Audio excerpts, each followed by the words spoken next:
Well, hey there. No, you didn't click on the wrong video. It's me again. Shock horror. And I'm going to do a bit of work on the F10. Yeah. Catch you after the intro. Alright, no intro this video. We've got a notification from YouTube. We're at 100 subscribers. Look at that. Who would have thought 100 of you Muppets would want to tune in and watch me do dumb shit? But hey, that's alright. Thanks for subscribing, I guess. That's cool. And maybe the next video I might get some of my shit running. So as a reward, I suppose. Maybe. I hear people do that on YouTube. Yeah, we'll go with that. Probably not the F10. I'll get Sarge running. Maybe. Anyway, have fun on the video. Alright, so now we're not doing the floors. As you can see by the tail shafts on the bottom, we're going to do tail shafts. So this is the front, and that is the Hilux rear, the section in between the gearbox and the centre bearing. So I've saved you the pain, I've already measured it out. That front shaft I've got to put 127mm in it to make it meet the transfer case, which is cool. Luckily, the ID of the Hilux shaft is the OD of the Daihatsu shaft. So I'm going to cut it, sleeve it on, get my overall measurement 127mm longer, and in the truck. So should be right. The slip's going to be on the diff end, but that'll be fine. One annoying thing I found is the front pinion bolt or front drive flange bolt pattern is different front to rear, so that's a rear shaft. It didn't bolt on. Bolts to the rear though, which is fucking stupid, but what do? You got that. So I just pulled the flange off the gearbox, knocked it on there, drilled the new pattern in there, and away you go. So that's done, that's all back in. So now I'm going to slip this slip yoke off, get an overall measurement from a weld to the tip of the spline, write that in your book, and then we'll start cutting up. So yeah, we'll see how this goes. I don't know why Toyota does what they do. So many different bloody bolt patterns on their tail shafts. Just had to make that. Obviously the shiny ones are the ones I just drilled. What a pain. But oh well, that's the front shaft. That bolt pattern fits the rear, but the front was different. So I just drilled it out so they're the same. So we'll slice that up, weld it onto the yoke for the Daihatsu, and we'll have a front shaft. Alright. I've got an overall length from the flat part. We've got 430.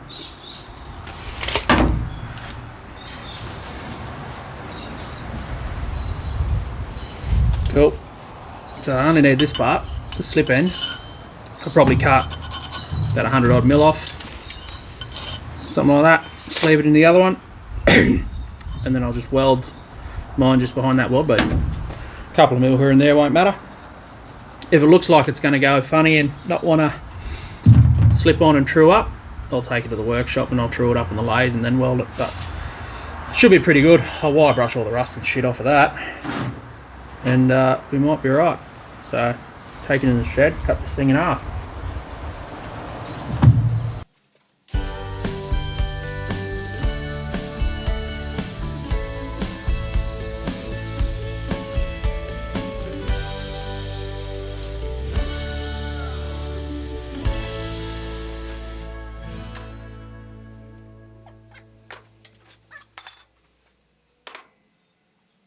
Alright, there's our shaft cut apart.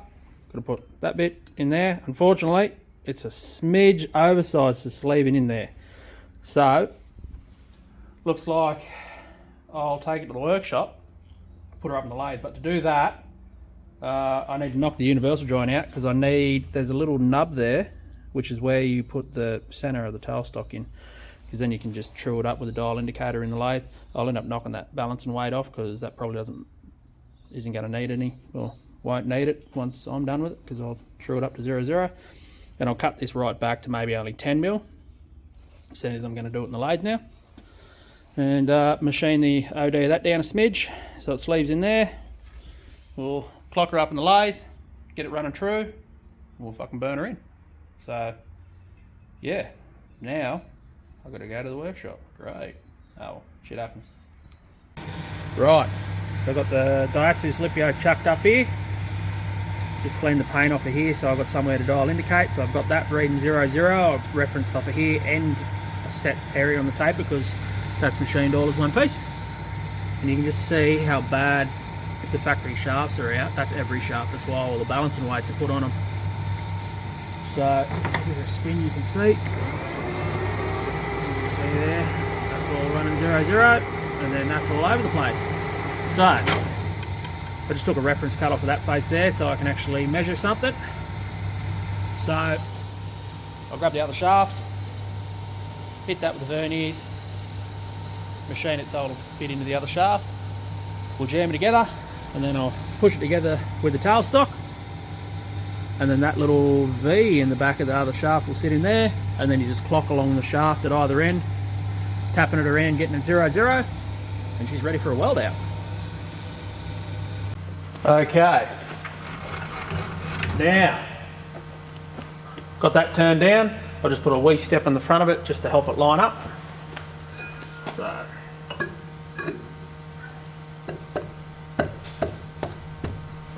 she wants it, so we'll get the tailstock now and we'll push her on. If the chuck was a bit more accurate, I might put the Hilux side of the shaft in and machine that off 100% square on the end, but unfortunately it isn't. She's an old lathe. You see that? I'll get on this side. It's coming together. Perfect.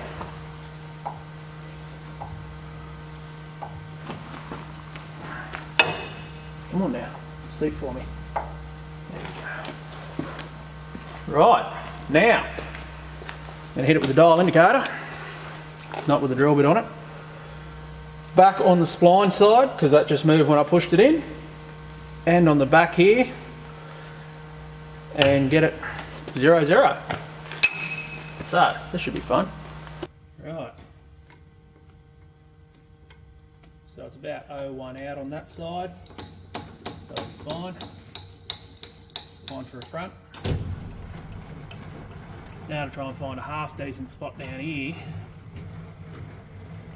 to clock off. Yeah, probably there. I like to give it a good mil or so preload.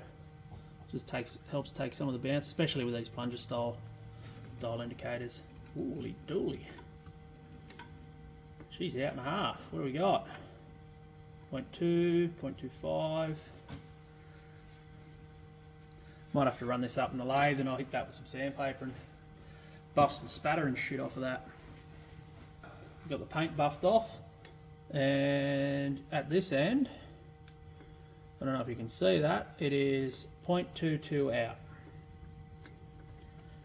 So, start knocking it around.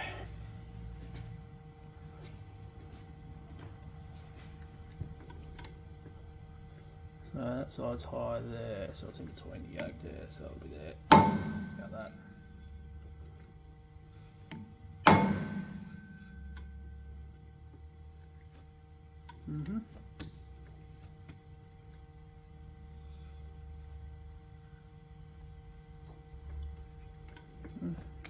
Pull a little bit out of it, not much. I think the tailstock's offset on this thing too. She's pretty wore out, this old girl, so I might have to back the tailstock off just a smidge. See how much that moved?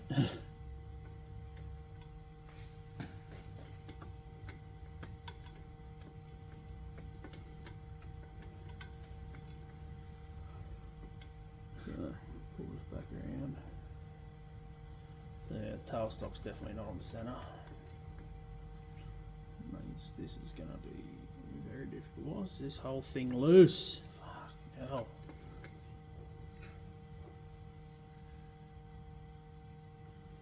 Should have brought my own dial indicator down. Alright, high spot at the side of the yoke now. 5. A random high spot. Ah, that's where the seam is.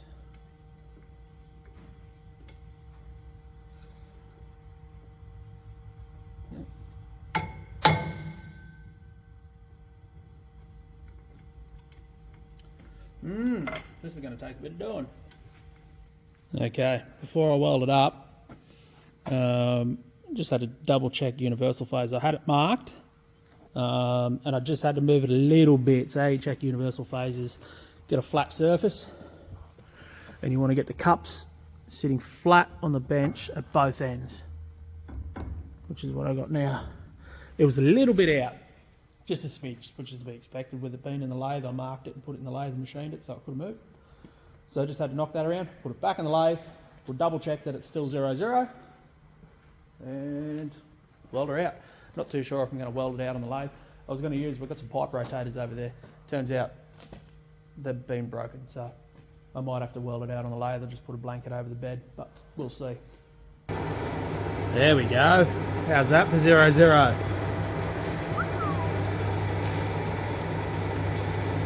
Not bad. The pipe's a little oval, so it's actually oval on the opposite side of where that balancing weight is.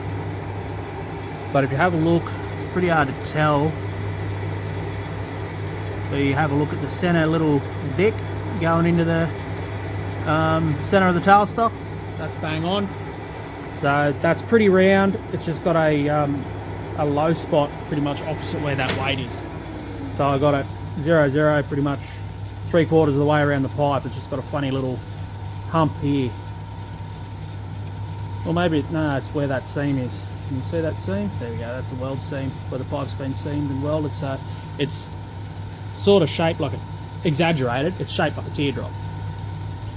So that balancing weight's there to take out how poorly it's fitted that yoke. But that's right. Let's go wheel a welder over. Jam this thing in a low gear. I think this thing what does she go down to? What do we got? 20 RPM. Jam her into low and weld her out. Should be good. One shot at you.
Oof.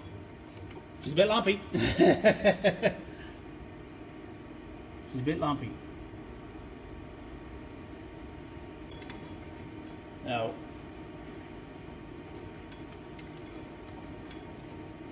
Oh well. It's in there. I'll turn the fucking weld off. Whatever. Righto, we're done. Should be good enough. So, one tail shaft finished. Knock that uni in. Put the slip on it. Put it in the truck. 1 out of 2. Now, I haven't done the rear because I'll have to show you on the car, but the Daihatsus run a driver's side drop transfer case for the front and rear diff. And now I've got a Hilux case in that and a slant motor. It's pulled the output from the gearbox and transfer case pretty much over to the passenger side. So I mocked up a tail shaft there the other day and the universal joints are just on bind the whole time. So I've got to do something with the rear diff. There's a few different options. I can put a Hilux diff in it obviously. I'll have to shorten it dramatically though. And then it's 6 stud, not 5 stud, which is a little bit fun. I was thinking of Zook diff because that's the same wheel stud pattern. But they're center output I think, and the width's wrong. Again, I think they're narrower. I'd have to put spaces on it, fuck around. Or, and this is probably the way I'm going to go, the Daihatsu diff's being a Salisbury diff. The axle tubes are pushed into the housing and then they're plug welded. So I can drill the plug welds out, slip the tubes out at either end of the housing and then flip them. So I'll just make it a passenger side drop Daihatsu diff. So that's probably the way I'm going to go. Because I've got the Daihatsu diff and I have a giant workshop here where I can do it all in. So, yeah, that'll be fun. That'll probably be a video in itself. I'll have to like weld the spring perches to the bench, probably, or blocks even to space it up. So you can get the axle tubes in the right plane and then set my pinion angle, tack it up and weld it out. So that's, the more I'm thinking about it is the way I'm probably going to go, because I can just come in with a little mag drill, like a rotor broach, pock out the little plug welds because they're only about 10 mil deep. Switch sides and weld it back up. So yeah, anyway, that's one shaft out of 2 done. I've still got to do the floors and all the other fun stuff. So all right, more work on the F10. Got to do some seat mounts. So just drill them up on SolidWorks there. So what I'm using, I'll be using 6mm plate for them. And the F10s and early F20s, they didn't use a seat slide or anything. That's why it's got these ovals. That is your seat slide. So you just unnip the bolt and you slide the whole seat forward and back and then tighten it back up. 4 bolts on the corner, on each corner. Luckily the brackets are a mirror image on either side. So I'm using K25 Corolla seats, which are a little bit thicker. The F10s are pretty thin. They're like an army Jeep seat. They're only about 50mm thick. And then the brackets sort of step down. And I measured it up with the width of the Corolla seats. If I just make these mounts flat, it should get my arse the same sort of height as it was with the original seats. Yeah, so that should be right. You don't want to be sitting too high in a Daihatsu, otherwise you start looking, because the windscreen wipers are on the top of the window, you start looking through the windscreen wipers. So it's very funny with Daihatsus trying to get a decent seat in there that's thin enough and comfortable. I've lucked out twice now because Sarge has got YJ Jeep seats in it. They're leather. They're a little bit taller, but not too bad. And these Corolla seats are pretty much bang on the money with these mounts. So what I'm going to have to do to get them all the way down, I haven't put the holes where it attaches to the seat. There's going to be one there and one like there. I'm going to countersunk them and then run, or countersink them and run countersunk head cap screws. So that way they're flush, and then the seat will bolt flat to the ground, or flat to the floor of the Daihatsu. And that should be good. So that's another thing off the list. So I just got to convert this to a CNC file, throw it in the plas, blow it out of 5 or 6mm plate, probably 6mm, whatever I've got laying out there really. And we'll be good to go. So we're slowly getting there. Slowly. Damn, it's been a while since the full soft top gear was on it. Just had to chase pretty much every single hole out with a tap. There was a couple busted bolts I had to sort out. But yeah, this bar work here, that's actually for the side mounted seats in the back. So that's right, this thing was a 6-seater. You had individual backrests, 1, 2, 1, 2, lap belts attached down here, bolts in the centre. They hinge forward to get to your toolkit. The mounts for your toolkit are up there too. Yeah, I don't know, I kind of dig it. I probably will end up getting a full soft top done for it. It's exuberantly expensive though. But and that crossbar usually was an option if you didn't want seats. They put that in there for some reason. It's not exactly strength, it's pretty thin, but that actually came out of my original F10. I put it in there just to support the B-pillar hoop while it was unbolted. But, yeah. If you know anyone that has a set of rear seats for an early F10 or F20 side mounts, hit a fella up, because I fucking want them. But yeah, just looking like a rig. Alright, more work on the F10. Got the K20 seats fitted with my homemade brackets. Had to restitch the seats, both of them. This one's a little puckery, the vinyl's gone a bit hard, but it should soften up eventually. And we're just mocking up the auto shifter surround and where I'm going to put the transfer case sticks, obviously there. Underneath that is where the PDO winch drive would normally go through, so that's alright. And the Hilux transfer case is about there, so I'll just extend it back, it'll be right. But yeah, that's the auto shifter. It's a pretty tight sort of working environment, but I should be able to get my thumb onto that pretty easy. I can't really go any further forward because the heater box lives under here, and that's what that black line means. So already I'm going to have to trim a bit off the back. I've also got to trim some off the bottom and drop it because this normally sort of cups around the tunnel of the K20 gearbox tunnel. So, and obviously mine's flat, so I'll have to trim it. But there's a lot of fat in there, so that'll be right. But it should be good. Thought I was gonna have to convert this to cable drive, but I should be able to just run a rod straight from the gearbox straight up to the linkage. It's relatively flat-ish. It should be okay. So yeah, looks like it's supposed to be there.